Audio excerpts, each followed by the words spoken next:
ప్రియమైన దేవుని పిల్లలందరికీ మన ప్రభు యేసుక్రీస్తు వారి నామంలో శుభాలు తెలియజేస్తున్నాను. మనందరికీ మరొక మంచి శుభవార్త. మరి మన మధ్యలో ఉన్న తమ్ముడు అశోక్ సుందర్శాలి మరొక నూతన పాటతో మన ముందుకు రాబోతున్నాడు. మరి గతంలో కృతజ్ఞత కలిగి బ్రతుకుదాము దేవుని పట్ల అన్ని మంచి గీతంతో మన ముందుకు వచ్చాడు. ఆ పాట చాలా మందిని బలపరిచింది, చాలా మందిని అలరించింది. మరి తమ్ముడు ఈ రెండో పాటతో మన ముందుకు వస్తున్నాడు. బైబిలును పాటించిన భూలోక వీరులు అన్న మంచి పాటతో మన ముందుకు రాబోతున్నాడు. మరి ఈ పాట క్రీస్తు సంఘం నత్తగుల్లపాడు వారి ఆధ్వర్యంలో మరి తమ్ముడే ట్యూన్ చేశాడు, మరి లిరిక్స్ రాశాడు, అలాగే ప్రొడ్యూసర్ గా ఉండి మరి గీతాన్ని నిర్మించి త్వరలో మన ముందుకి తీసుకొని రాబోతున్నాడు. మరి ఇప్పటికీ ఆ పాటను మేము వినటం జరిగింది. చాలా అద్భుతంగా ఆత్మీయ జీవితానికి మేలు కలిగే విధంగా మరి బైబిల్లో భక్తులు ఎలాగైతే బైబిల్ను పాటించారో అలాగే మనం కూడా బైబిల్ను పాటించాలి అని మంచి ఆత్మీయ గీతంతో మన ముందుకు రాబోతున్నాడు. దయచేసి మీరు అందరూ ఈ పాటను చూడండి, వినండి, అనేక మందికి షేర్ చేయండి, దేవుని ఆశీస్సులు పొందుకోనండి.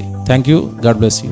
బైబిల్ పాటించిన భూలోక వీరులను గూర్చి విన్నారా?